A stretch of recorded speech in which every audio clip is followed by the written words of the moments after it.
તો આ તરફ મહીસાગરમાં કંઈક આ જ પ્રકારની સ્થિતિ જોવા મળી, જ્યારે કેનાલ તૂટી ખેતરો પાણીથી તરબોળ થયા, કેટલાક ખેતરોનું તો ધુમાડ પણ થઈ ગયું। મહીસાગર જિલ્લાના કાકાના ચમારિયા ગામના દ્રશ્યો છે। ગામ પાસેથી પસાર થતી આ પાનમ ડેમની મુખ્ય કેનાલમાં ગઈકાલ સાંજે ગાબડું પડ્યું। જોતજોતામાં જ આસપાસના ખેતરો બેટમાં ફેરવાઈ ગયા હતા। ખેડૂતોએ ઘઉંના પાકનું વાવેતર કર્યું હતું અહીં, અને કેનાલના પાણી ભરાઈ જવાને કારણે પાક નિષ્ફળ જવાની ભીતિ છે।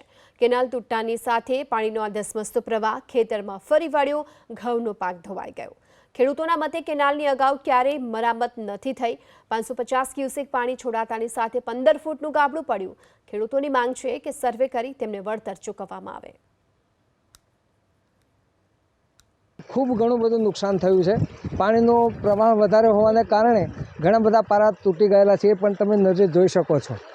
तो अमारे सरकारने एक ज विनंती करवी छे के वहेलामां वहेली तके आनुं सर्वे करी अने जे ते खेडूतोने जे कंई नुकसान थयुं होय ए नुकसान पूरेपूरुं अमने वळतर आपवामां आवे। आ लगभग अमारे 70 एकड़ जमीनमां अमे नुकसान कर्युं छे अमारुं, अने आमांथी अમને एक पण दाणो कोई मळे एवो नथी। लाखों रुपया नुकसान अमने थयुं छे। એ લાખો રૂપિયા નુકસાનનું વળતર અમને મળે એવી અમારી વિનંતી છે। ગઈકાલે સાંજે 5 વાગે પાનમ મુખ્ય કેનાલમાં 21મા કિલોમીટર પર સ્લોપના ઉપરના ભાગે પાઇપિંગ થયેલું હતું, અને પાઇપિંગથી પાણી નીકળતું હતું એની જાણ થયેલી હતી। અમે ડેમથી પાણી બંધ કરી દીધેલું હતું, પણ કેનાલમાં 20 કિલોમીટરની અંદરમાં જે પાણી ભરાયેલું હતું એટલે પાઇપિંગ ધીમે ધીમે વધવાને કારણે આશરે 10થી 15 ફૂટનું બેન્કિંગ તૂટી ગયેલી હતી।